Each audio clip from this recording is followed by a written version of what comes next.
presentation. All right, good afternoon, everyone, and welcome to our 11th grade parent information meeting. Thank you so much for joining us. It's just about 4 o'clock, so we're gonna get started. And please note that we will be recording this presentation and it will be made available to on our website for families to reference.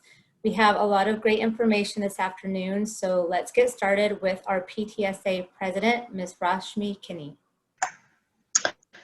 Hi, everyone. My name is Rashmi Kinney. I'm the PTA president. This is my second year. I also have a junior at Portola High School. So just a little bit about what the PTSA does here. If you don't know, we partner with the different departments to provide programs. We also help with the purchase of emergency preparedness items, lunch tables, things like that. So if you haven't already joined and donated, please do so, because we can't help the school without your support. And every dollar donated goes straight back to the school. So if you haven't joined or donated, you can go to our website and do it there. I believe you can get there from the Portola High School website under parents and then PTSA. So that's it. Thanks.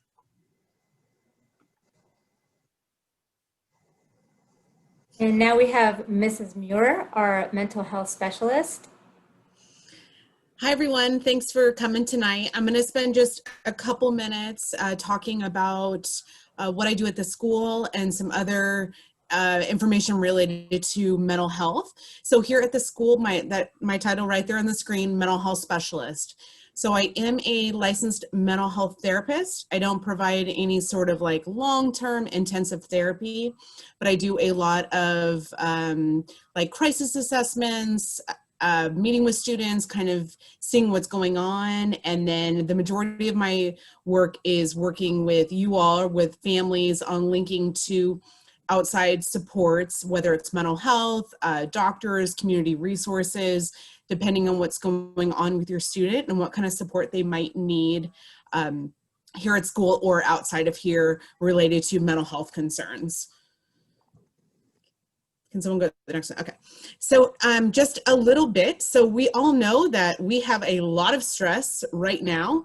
It's interesting because usually in my part of this presentation for 11th grade parents, for the last couple of years that I've worked here, during this fall presentation, I talk about stress and about the stress that our juniors are under.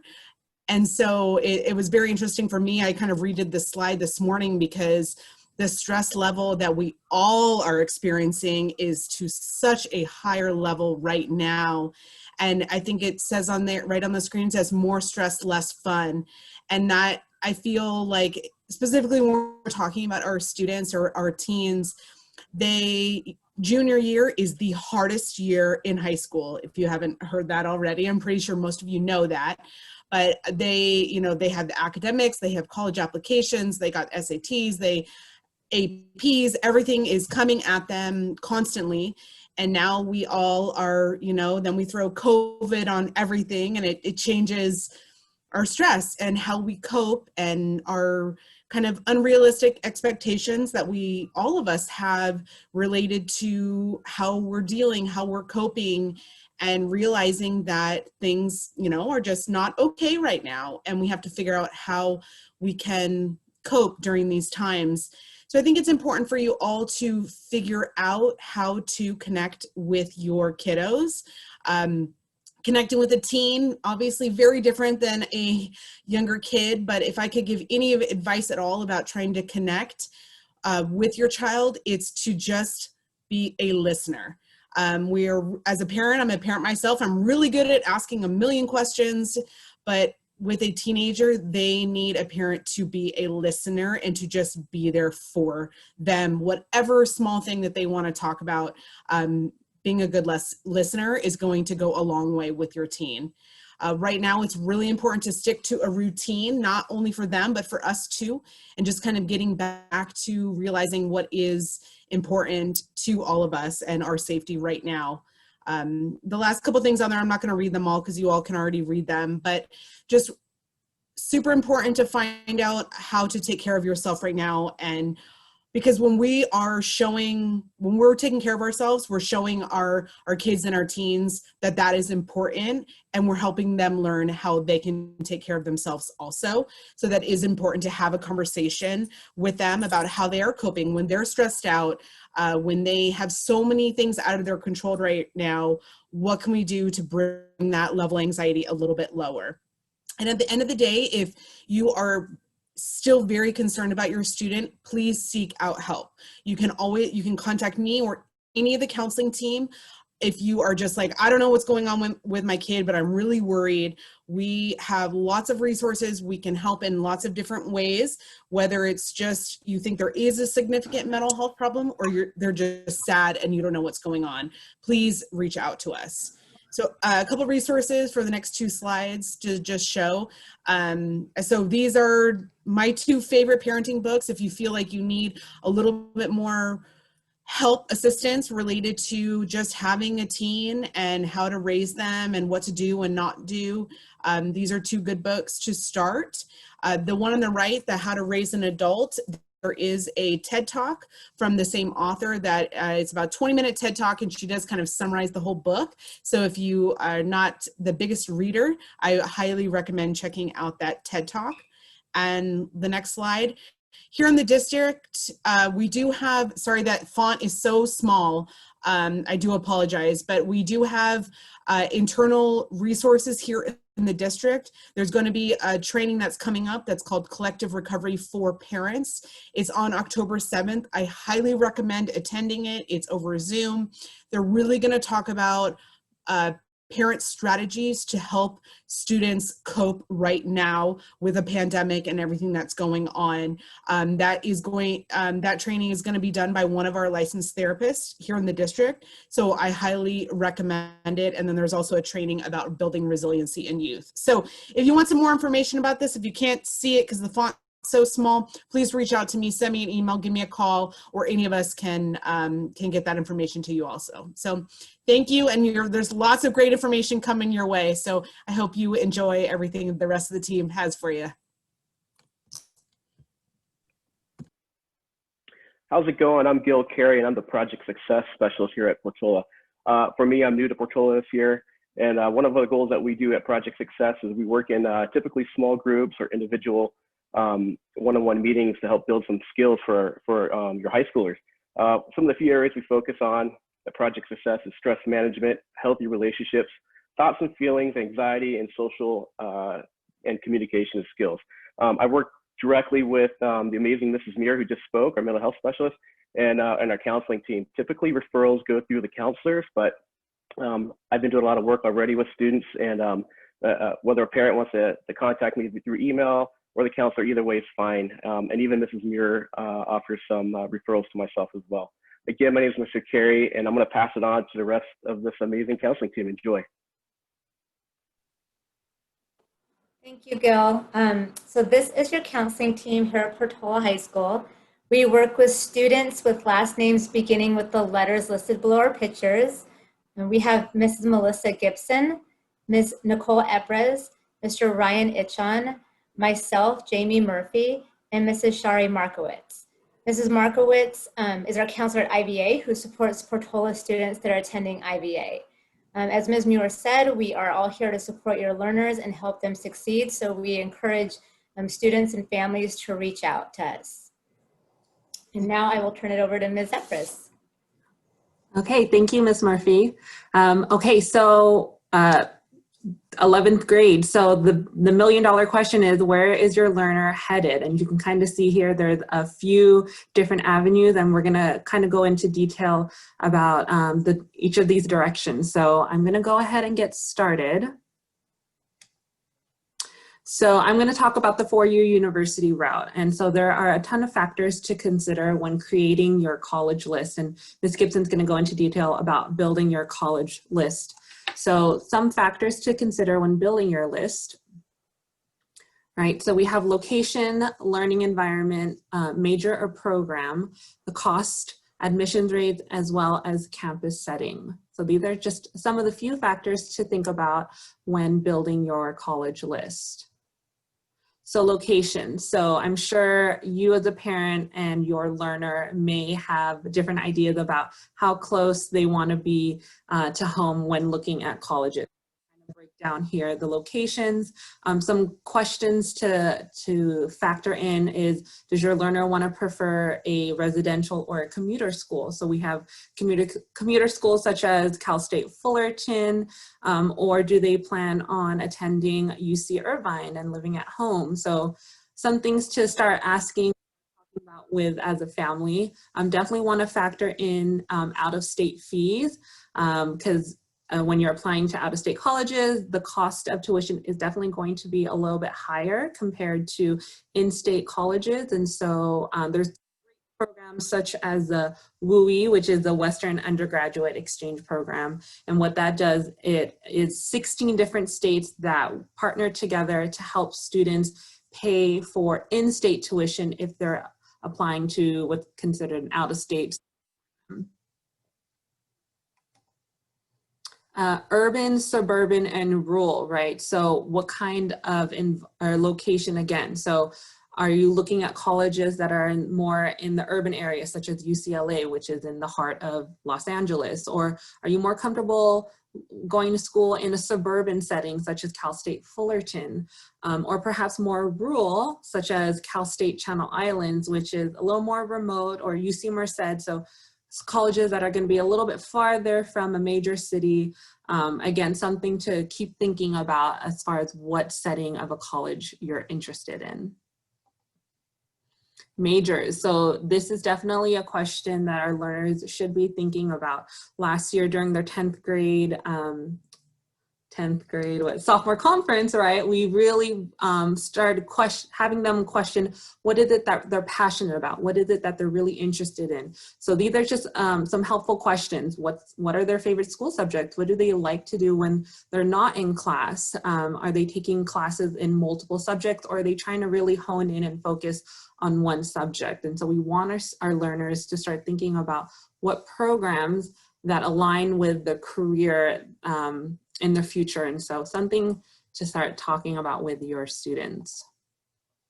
And then just going back on the learning environment. So you can see here UCLA versus Pomona College. It's a really big difference as far as the number of undergraduates. So UCLA, public large school, 30,000 undergraduates. So your student's probably going to be 1 in 400 at a lecture, whereas Pomona College is going to be a small liberal arts college, only 1,600 undergrads. So you're still going to get a similar feel to high school setting where you're 1 in 32. So how are your learners able to learn? Are they going to be comfortable in a lecture, or are they going to want to continue that high school feeling of being in a smaller, more intimate setting? Okay, so I'm going to now pass it off to Ms. Gibson about talking about balancing your college list. Thank you, Ms. Upras. Hi, everyone. Thank you for joining us today. So as Ms. Upras said, we are going to be talking about how to balance your college list. So when we counsel students, we really, regarding making their list, we highly encourage students to categorize their colleges into 3 different categories. So that's going to be safety schools, target schools, and reach schools. So safety schools. So these are going to be schools where your GPA and test scores are well above the average GPA and test scores of those colleges that you're applying to. So make sure the safety school is actually a school that your child can see them attending. You want to ask yourself, if I do not get into my target and reach schools, would I be okay going to my safety school? So we always encourage students to aim for about 2 to 3 safety schools.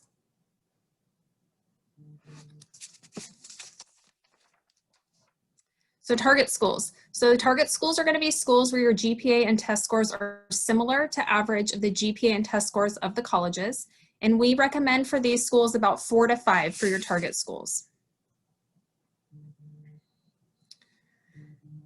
All right. Reach schools, these are where your GPA and your test scores are below the average GPA and test scores of the colleges that you are applying to.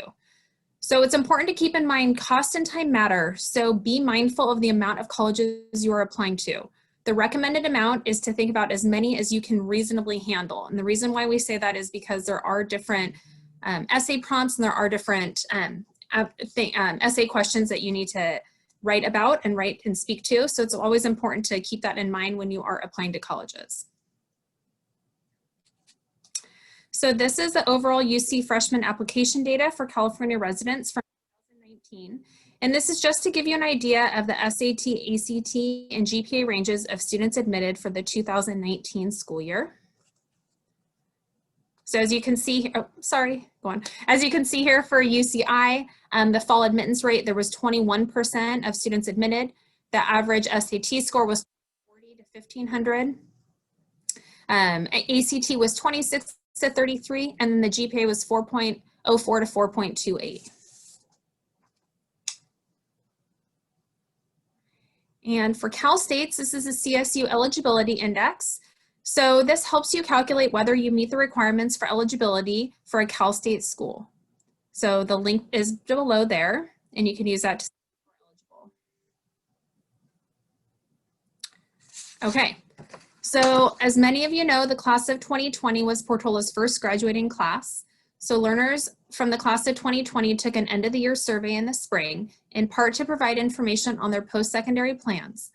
Based on self-reported data collected from over 400 respondents through Naviance, over 94% of seniors committed to post-secondary enrollment at a 2 or 4 year college or university.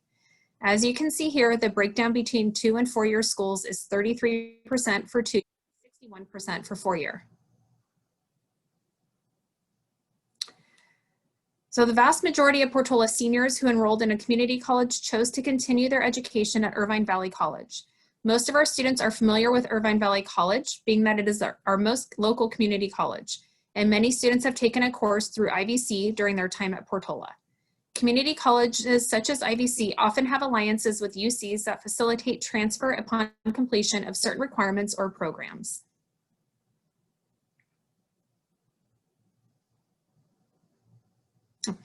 Acceptance rates for fall 2020 at Cal State University show that Portola had learners apply to 9 Cal State campuses. The majority of these applications and acceptances were for the more competitive Cal Poly San Luis Obispo, San Diego State, Long Beach, Fullerton, and Cal Poly Pomona campuses. Please note that the GPA ranges shown here represents the cumulative unweighted GPA of students accepted. Learners can find their unweighted GPA in Naviance or on their transcript. And for UCs, Portola had learners apply at each of the 9 UC campuses last year. The class of 2020 sent over 100 applications to each of the UC Berkeley, UC Riverside, UC Davis, and UC Santa Barbara campuses. Half or more of responding seniors applied to UCI, UCLA, and or UCSD. It is notable that the Portola class of 2020 acceptance rates were higher than the overall freshman acceptance rates at many of these schools that we looked at earlier. For instance, 37% of Portola students who applied to UC Berkeley were accepted, while the overall freshman acceptance rate at Berkeley was only 20%. Hopefully this data provides some insight into our school learners and that may not have considered before acceptance rates and GPA profiles of prior Portola students admitted. So campus impaction. For Cal States, as you get ready to apply to the Cal States, you may find that a campus or undergraduate major you're considering is impacted, which means that there are more applications from qualified applicants than there are available spaces. If you are interested in an impacted major or campus, be sure to apply for admissions during the initial filing period, which is October 1st through November 30th. So new guidelines for the SAT and ACT that are updated. For admission to UCs, SATs and SAT tests will now be test optional for fall 2021 and fall 2022 applicants. So this is where you choose whether or not you would like to submit your SAT or ACT scores with your application. If you are unable to choose not to submit test scores, your application will still receive full consideration. For Cal States, they have temporarily suspended for fall 2021 applicants. And many private and out-of-state schools have adopted a test optional policy as well. Then there are the SAT subject exams. So these tests are required for UC they are not required for UC admissions, but are highly recommended if you are taking the aligning course. So please keep in mind for the language portion, which is over on the right, you must take the language with listening, and that is only offered in November. So again, it is only recommended if you are taking the aligning course. And here is a matrix, and this lists out outlining the different types of colleges and what and how to apply to those colleges. So you guys can print this out. This is on our website. You could take a picture of this. This also shows what colleges require, such as letters of rec, essays, transcripts, and test scores. And now it's Ms. Markowitz. Thank you, Mrs. Gibson. As the largest system in higher education, the California out the state and serve more than 2.1 million students annually and transfer nearly 80,000 each year to the University of California and California State University systems. Irvine Valley College is one of 2 colleges in South Orange County Community College District, the other being Saddleback College in Mission Viejo. The traditional 4-year college experience isn't for everyone. Some students aren't sure what they want to study, while others are looking for a more affordable education. Many students study for 2 years at community college before transferring to a 4-year college, saving significant money on tuition. Community colleges empower students to achieve their educational goals by providing high quality and innovative programs and services, leading to academic degrees, college transfers, certificates in career and technical education, basic skills, and workforce development to enable lifelong learning. By participating in a guaranteed transfer program, you can ensure admission to a specific campus such as UC Davis, UC Irvine, UC Merced, UC Riverside, UC Santa Barbara, and UC Santa Cruz. Students' GPAs earned in community college are considered for the TAG program, not their GPAs earned in high school. Please note, students can tag only one UC campus, and there are, however, a few college majors which are excluded from this. Applying to vocational, technical, or trade schools. These 3 words are used interchangeably in post-secondary education. However, they essentially mean the same thing. Vocational schools are a type of post-secondary education that trains students for a specific line of work, often in healthcare or other hands-on fields. Vocational schools are different from typical 4-year colleges because the programs are less academic and more job-focused. The goal of a vocational school is to equip students with the skills they need to enter the workforce of their choosing. Vocational schools are intensive learning experiences designed to set students up to succeed in their field. The training is specific and relevant to the work they would do in their professional setting. Unlike a community college or 4-year institution, no extra classes are necessary to graduate. This means more time to develop career-focused skills in preparation for on-the-job success and fulfillment. Vocational degrees are academic certificates awarded to students who have completed degree requirements for a specific trade or career. Completing a vocational degree program typically takes less time than a traditional undergraduate program. Here is a list of specific professions which require a vocational technical trade school certification. Vocational schools are unique and every school is different, but the advantage of vocational schools over other types of colleges is that the length of training is usually shorter.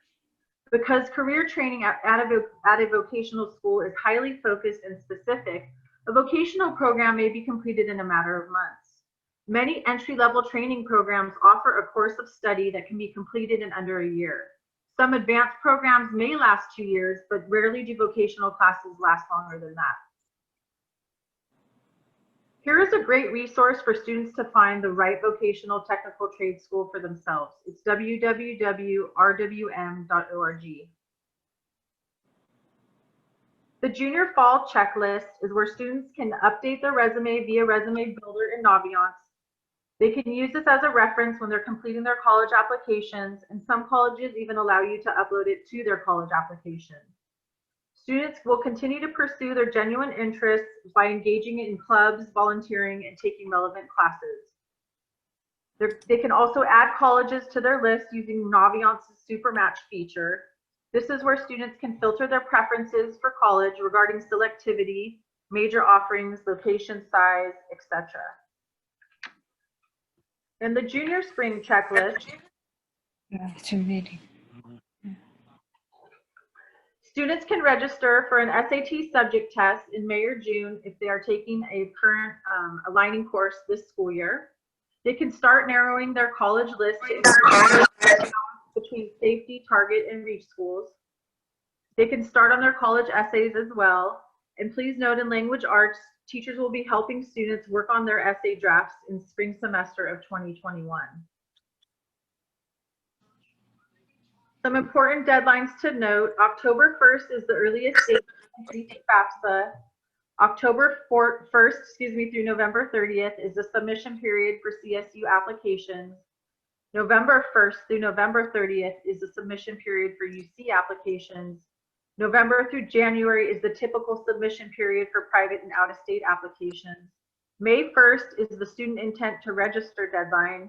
And on July 1st is where students would send their final high school transcript to the college they decided that they are going to in the fall. That's next year, right?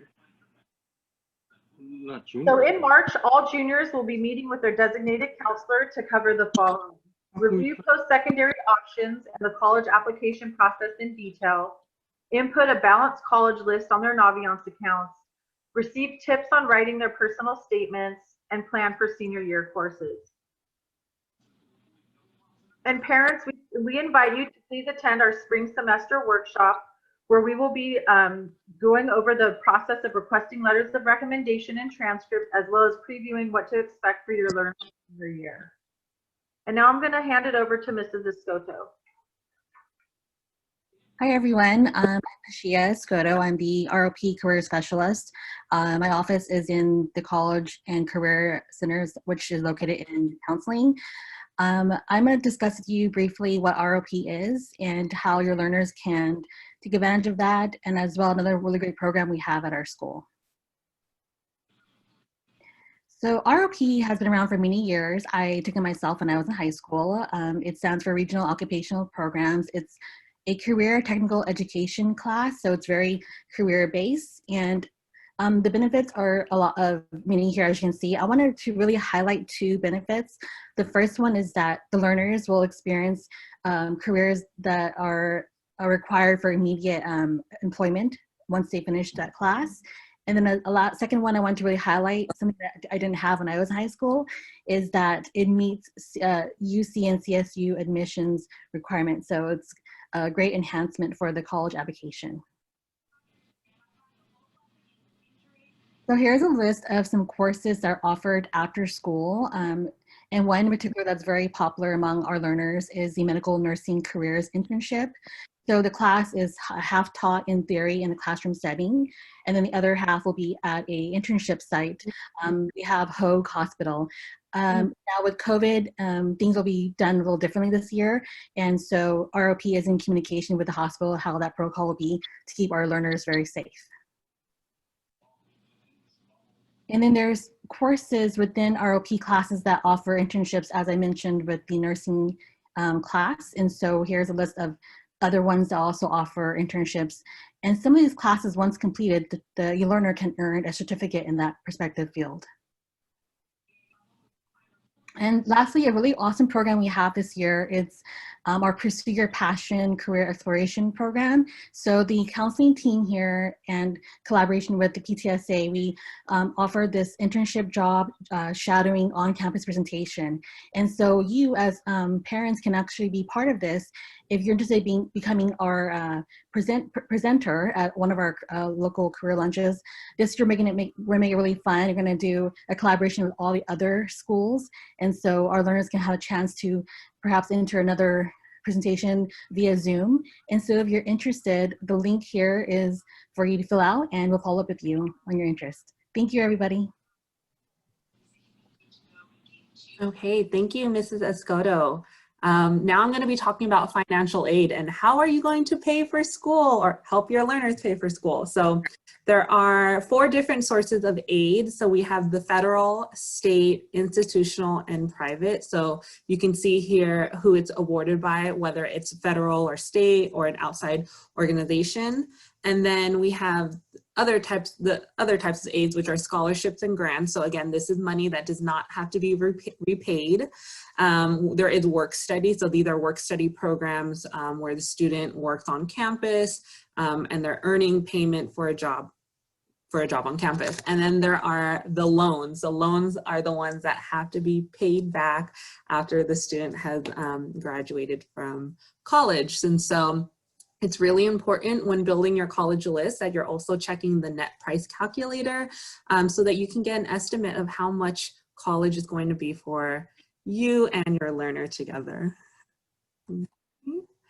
So this here is just some examples of different schools and their tuition and fees. So this was for the 2018-19 school year, so it may look a little bit different this year.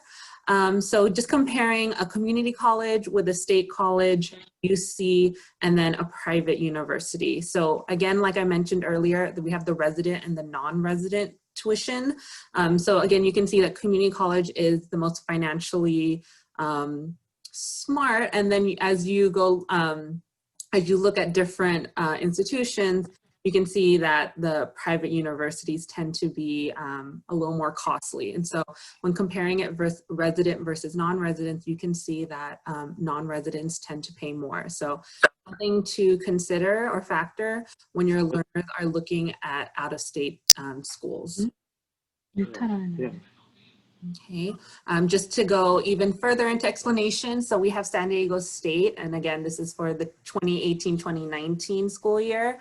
Again, what the difference is for a student that's living on campus in the dorms versus off or in an apartment or off campus with a family. So the tuition and fees are going to be consistent all across, but you can see where the room and board is what differs. Books and supplies are going to be the same. So again, more things to consider or factor in when looking at what schools to apply to. Okay, so talking about grants and scholarships. So here you see that the total student who is living on campus at Cal State Fullerton, UC Berkeley, and Stanford University, right? So around $27,000 for Cal State Fullerton, you're gonna earn on average of a grant or scholarship around $9,000. So you see the more that the tuition cost, the more that you may receive in grants and scholarships. So again, it's really important to look at the net price that you'll be paying. Okay, just another graph for you guys to visualize how much you'll be paying tuition-wise, and then how much you may earn or receive through grants and scholarships and loans. Okay, so then here, this is the Stanford average net cost. So it's really important that your learners are going to be, they will need your income. They will need to know your income when filling out their FAFSA. So you can see here families, as far as how much a family is making, their income based off of what they would get with scholarships and grants, how much they would be paying and what the average net cost. So if you can see here that the more the family is making, the more that they're going to be paying out of pocket. Okay, so where to begin or how to start when building your college list. So on our website under the college search tools, the college and career section, you can definitely use all of these search tools. The UC freshman admission profile is really great. It goes into detail with each UC campus. You visit virtual college tours. This is really awesome, especially right now because of COVID. This will help. This allows you to virtually visit a college, maybe somewhere in the always wanted to check out. Niche is a really cool website. They do scattergrams. The big question is, will you get in, where you can plug in your GPA if you've already taken your SAT or ACT test score. Kind of gives you an idea of what your chances are getting into that specific school. And then if you love to read books, this is a great recommended book for you guys to learn more about what college is a great fit for you or for your learner. And now for some cool info. We've been talking about Naviance all throughout our presentation, and if you're not familiar with Naviance, it's a really great college and career tool that is free for all of our learners, and we have our learners in each grade level utilize it. Personality inventory, the career inventory, resume building, or the college search engine. And so I'm going to show you some more data that we received thanks to our first graduating class last year. So this here is the College and Compare tool. So what's great is you can your Naviance account, your learner can put in their GPA and whether they've taken an SAT or ACT test score, and you can compare your stats with the different colleges that you put in your college list. And then this here is data from last year's graduating class. So for example, students who applied to Cal Poly San Luis Obispo, comparing what the average GPA SAT test scores of students who applied, and you can compare it with your own GPA and SAT or ACT test score. So again, it's a great way just to compare where you stand with your test scores and your GPA as compared to our graduating class last year. And then this here is a great tool also on Naviance. So when you're looking up a college, we pulled in UC Berkeley. So this right here are your high school application history. So this right here is from the class of 2020. So you can see that 151 applied and 56 students were accepted. So you can kind of see on average the percentage of students who applied versus accepted with what a GPA or SAT test score. And we can see right now, this is our current seniors right now. So far, we've had 126 students put UC Berkeley on their college app list. So Naviance is a really great tool to get familiar with and utilize when building your college list. And then we love scattergrams, right? So again, this is, I believe this is still UC Berkeley. So you can see here, this is from last year's graduating.